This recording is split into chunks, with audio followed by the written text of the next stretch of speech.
Hello, আসসালামু আলাইকুম। আশা করি ভালো আছেন। যে নান্দিনী ব্রিজে থেকে রাত্রে আসার সময় একটা ভিডিও নিলাম। যে লোকজন আসতেছে, অনেক লোকের ভিড়। এর ভিতরে অনেক কষ্ট করে নৌকার ভিতরে উঠছি, অনেক কষ্ট হইতেছে। এই জায়গায় লোক আসার জন্য অনেক কষ্ট হয়,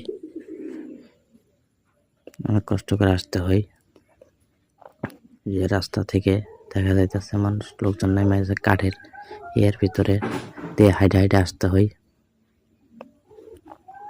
যার ভিতরে পানি বাড়াতে এরকম হয়ে গেছে। তার জন্য ভিডিও নিলাম। এই যে নৌকার ভিতরে দেখেন অনেক লোকজনের কারণে নৌকা ভরে যাচ্ছে, এরকম একটা অবস্থা হয়ে গেছে। অনেক লোকজন, আকাশ কালো হয়ে যাচ্ছে, মানে অন্ধকার হয়ে যাচ্ছে, রাত হয়ে যাওয়ার লাগছে, রাত হয়ে যাইতেছে। ওর ভিতরে একটা ভিডিও নিলাম। অনেক লোকজনের ভিতরেই একটা ভিডিও নিলাম। নদীর ভিতরে অনেক পানি, যে পানি বাড়াতে অনেক কষ্ট হয়ে যায় যাতায়াত করার জন্য, রিক্স। এই যে ব্রিজ হইতেছে, ব্রিজের লাইট দেখা যাইতেছে। যে ব্রিজ কমপ্লিট হয় নাই, ব্রিজ কমপ্লিট হয়ে গেলে আর সমস্যা হবে না ইনশাল্লাহ, আশা করি।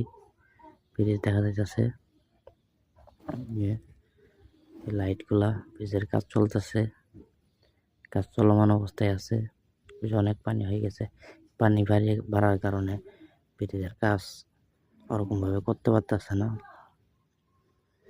আরো সরকার চেঞ্জ হওয়াতে দেখা যায় ব্রিজের কাজটা স্থগিত পড়েছিল কিছুদিন, নাই হয়ে যাইতো ব্রিজের কাজটা হয়ে গেলে ইনশাল্লাহ যে নৌকার ভিতরে যে সময়টা থাকা লাগে সেই সময়টা আর থাকা লাগবে না। যে আরেকটা নৌকা ওদিক থেকে ছাড়ে দিছে, দেখেন অনেক লোকজন নৌকার ভিতরে। আজকে বাজারের দিন, তো এই জায়গায় শুক্রবারে বাজার হয়, বাজারের দিন, তার জন্য অনেক লোকজন, মানে দেখতে অনেক ভালো লাগতেছে। ক্যামেরা হয়তো ওগুলো দেখা যাচ্ছে কারণ অন্ধকার হয়ে গেছে, তার জন্য। যে লাইটগুলা অনেক ভালো লাগতেছে। যে ব্রিজের অর্ধেক কাজ হয়েছে, আর অর্ধেক হয়ে সারে নাই। ভিডিও নিলাম। নৌকার থেকে মানুষ নামতেছে, নৌকা এগিয়ে গেছে, এর জন্য আমিও নামতে পারলাম না, একটু পরে নামতে হবে। অনেক লোকজন নামতেছে, আমার পরে